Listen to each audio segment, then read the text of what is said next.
Good morning, Sunset Hotel. How may I help you? Good morning. I just saw an advert in the paper about your hotel. Where exactly is it located? We are situated on Sunset Avenue, north of the beach, close to many scenic spots. It is an ideal choice for travellers interested in sightseeing. That's great. Is there a vacant 4-bed room? We'll be travelling with our 2 sons, aged 9 and 11, so it's best that we are able to stay in one room. Let me check. Just a moment. We only have a few 4-bed rooms, and I'm afraid they are fully booked at the moment. The earliest time available is August, but there might be some left in July if a previous customer cancels the reservation. Oh, that'll do. How much would the room cost me? It's €77.50 during peak time, but the price would be much lower during off-peak season. Only €50. So, if I book a room right now, is there any discount? Yes, we do offer a 30% discount for any reservation made 1 month ahead of schedule. It is a very reasonable price. That does sound tempting. Does the price include anything? The price includes 2 breakfast vouchers per room per day. You can use them at 2 different restaurants in our hotel. There's also a 20-minute spa trial available, but you have to book it beforehand at the concierge or directly at the spa centre. I'm wondering if there is a hairdryer in the room. It takes ages to dry my hair without one. Do I have to bring one? No, there is absolutely no need to bring that, for each room is equipped with a hairdryer. But I have to inform you that towels are not provided. You'll have to bring your own, or hire some at the front desk. Oh, I see. Before making a reservation, can you tell me a little bit more about your hotel? Sure, no problem. We aim to please our guests by providing impeccable service at all the modern amenities, trying to make them feel at home. In the lounge, there are a list of books, ranging from contemporary literature to classic poetry, free for any guest to read. There is also a games room, offering a number of indoor games, including popular board games like Monopoly, as well as the beloved table soccer. A nice place to go on rainy days. Are the computers available in the hotel? I might have a few emails to respond to during my stay there. I'm afraid we currently do not provide any for our customers. However, internet is available within our hotel premises. Just use the room number and the guest name to log in. That means I have to bring my own laptop then. All right. Because I'm travelling with my 2 sons, is there anything that they might be interested in? Yes, a popular activity here for children is collecting shells on the beach. Our hotel has a private beach. When there are very few visitors, you can take a stroll down the beach with your children and enjoy some quality family time, undisturbed. That sounds nice, but you see, my boys really love adventure. Is there something more exciting for them to participate in? We do have bicycles ready for hire. You can cycle with the boys along the bush track by the hotel, which is an ideal place to explore the wonders of nature. But because there is only a limited number of bicycles, we apply a first-come, first-served rule. Got it. I think my boys would love it. How can I arrange the payment then? Can I pay by credit card? Of course. We take credit cards. Thank you. You've been a great help. My pleasure, Ma'am.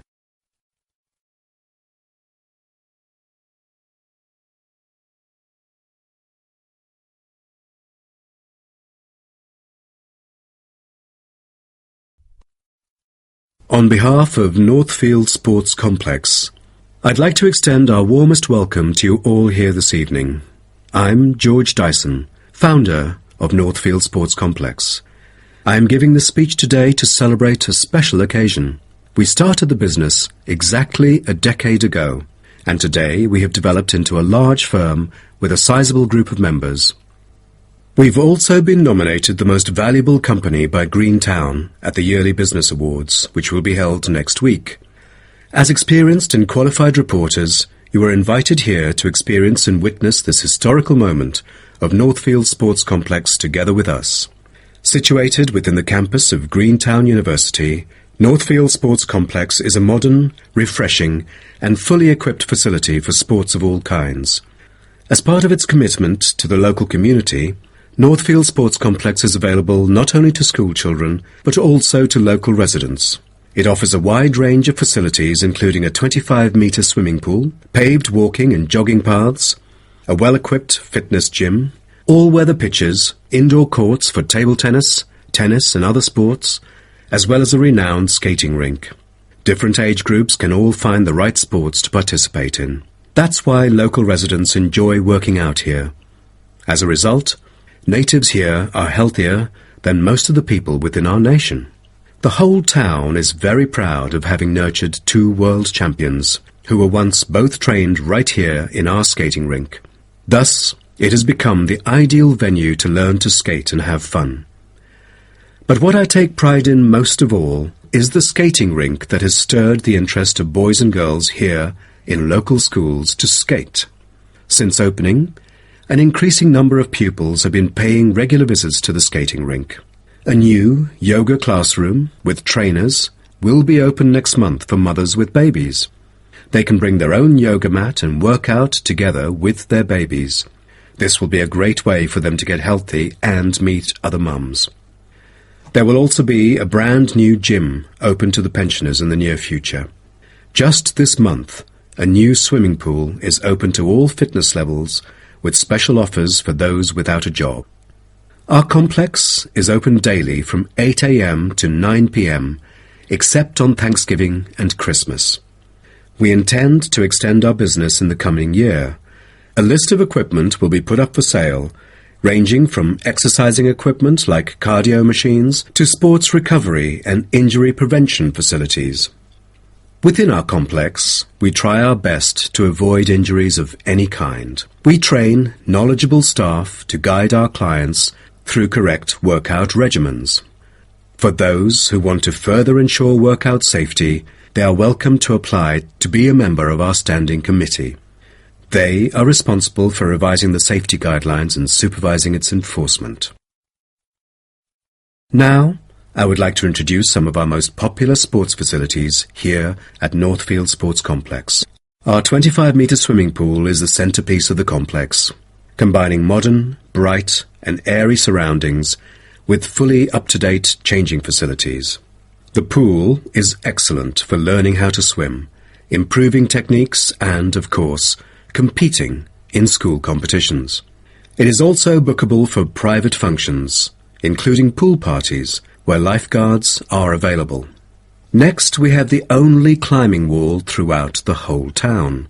Many would see rock climbing as a type of extreme sport, exposing great risk to those who participate. But actually, under proper guidance and with close supervision by the coach here, it is a perfect sport for the youth to increase their flexibility and strengthen their muscles.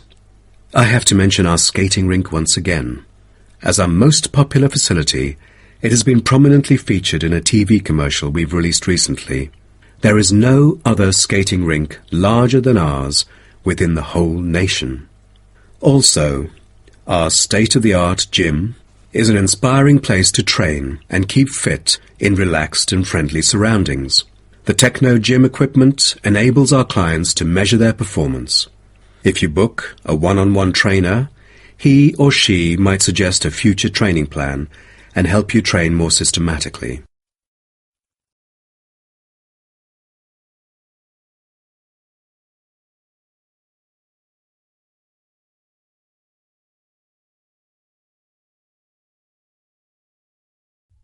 Hi, Greg. How did it go with the research on renewable energy? Have you found anything? Yes, but I think it's about time we exchange our findings and discuss our next move.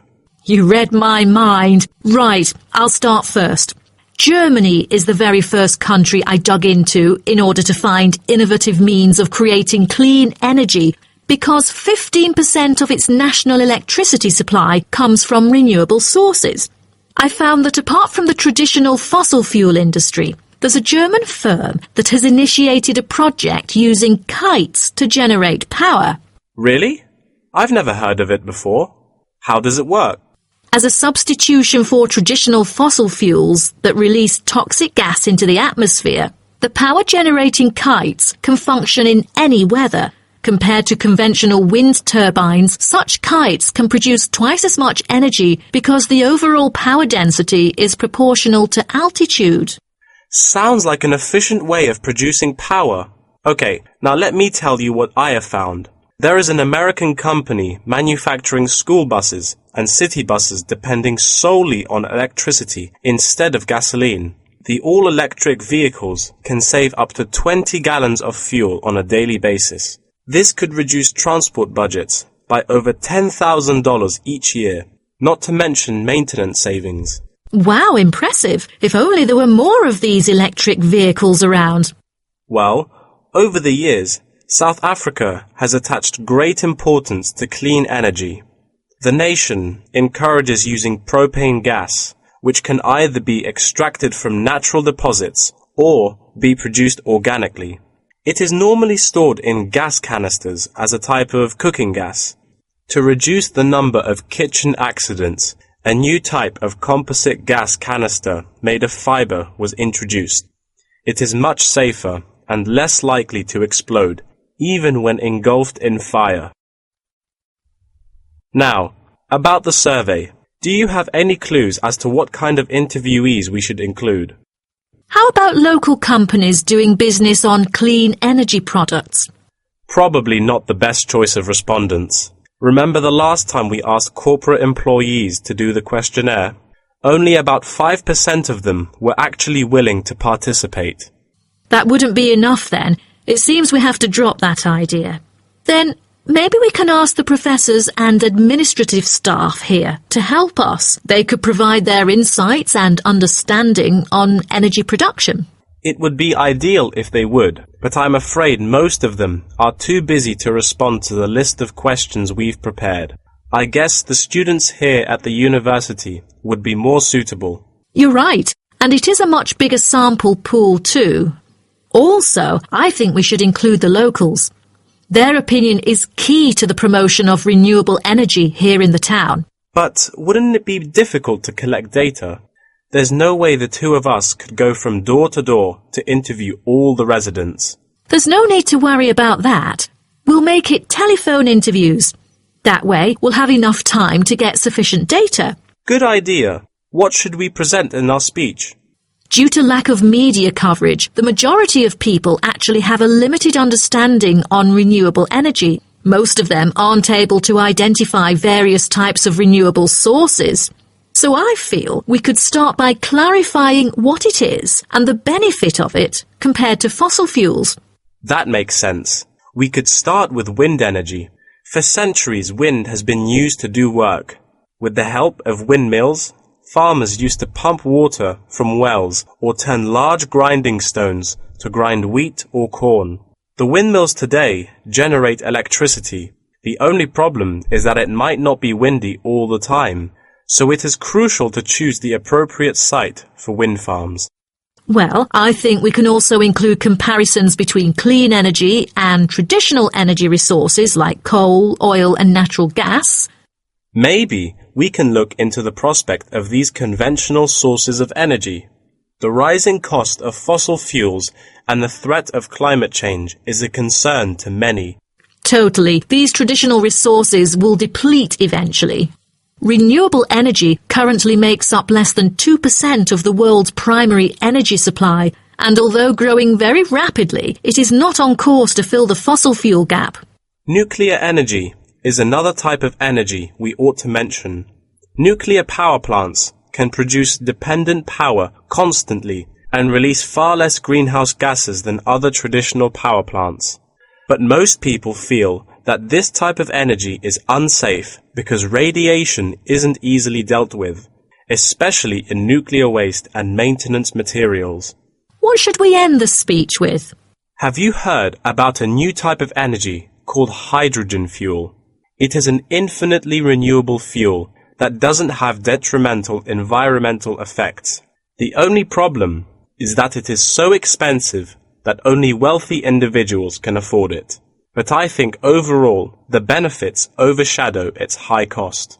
I think that even though this new type of renewable energy is too expensive to use at the moment, in the long run its price will go down and become more accessible.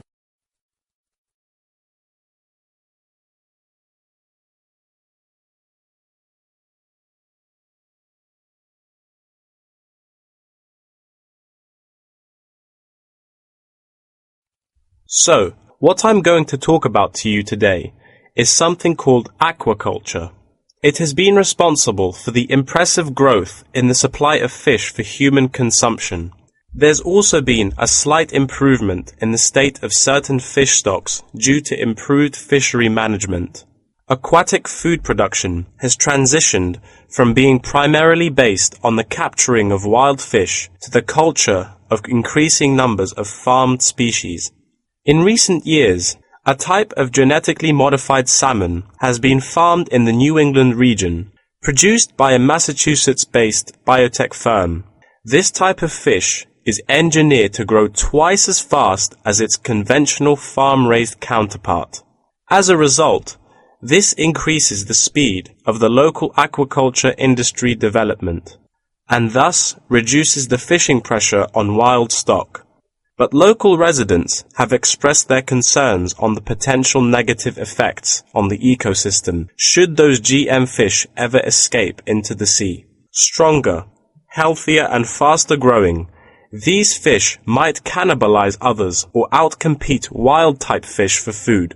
Local decision makers and regulators have thus pushed forward a number of measures, making it impossible for most GM fish to mate. A small percentage is able to breed only within confined pools. Despite the economic boom of genetically engineered fish, culturing traditional types of fish is still mainstream among fish farmers. Most of them prefer fish with special features, such as tuna. It is a source of high-quality protein with almost no fat. It also contains all essential amino acids required by the body for growth and maintenance of lean muscle tissue. With high nutritional value, this kind of fish will always be popular in the fish market. For the fish farming industry, incidents of fish escaping the farms has been a troubling issue over the years. Due to bad weather, nets that used to hold the fish were often destroyed. Thousands of salmon, worth nearly 220,000 euros, escaped from a fish farm in the Norwegian region in July, raising fear that they would breed with wild fish stocks. Cages were thus built to withstand storms. The frames of the cages are made of PE, which is dedicated to marine use. This material has trustable strength, resilience, and tenacity. To further strengthen it, strong nets without knots are used to support the cylindrical frame.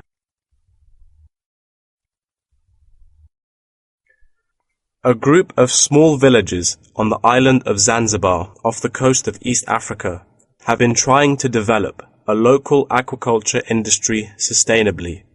They use a land-based production system that is both economically and ecologically sound. Land-based recirculation can control ocean temperature and optimize growth for the fish that are used to warmer water. All organic waste from the fish is held on land, with incoming water sterilized to avoid disease, which has historically plagued ocean-based farms. The lack of disease means that no drugs are administered to the fish. However, one problem facing the villagers is lack of suitable land on the coast for this system. Hotels and beaches open to tourists take up most of the coastal area. Another problem facing local fishermen is the scarcity of young fish used to breed the species. This predicament stems from overfishing during the previous decades.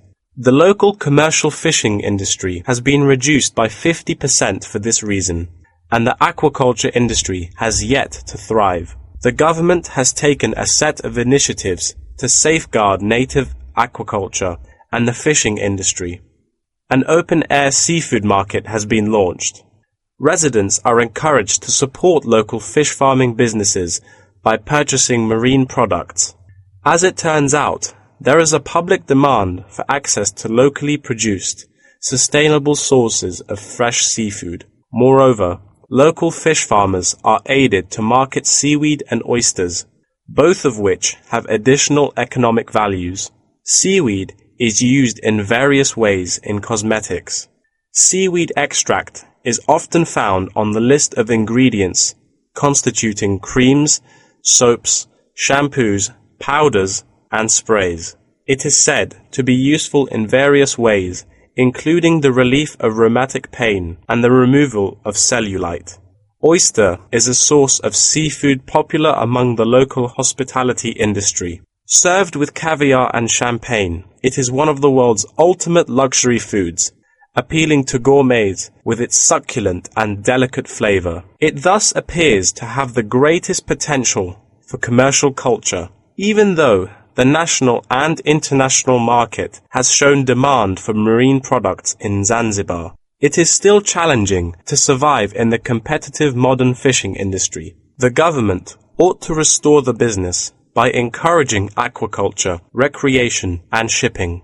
First, it could utilize modern fish farming technology to supply more high-quality marine products. Tourism is an effective stimulus to boost its sales, and with better shipping capability, more products can be delivered abroad.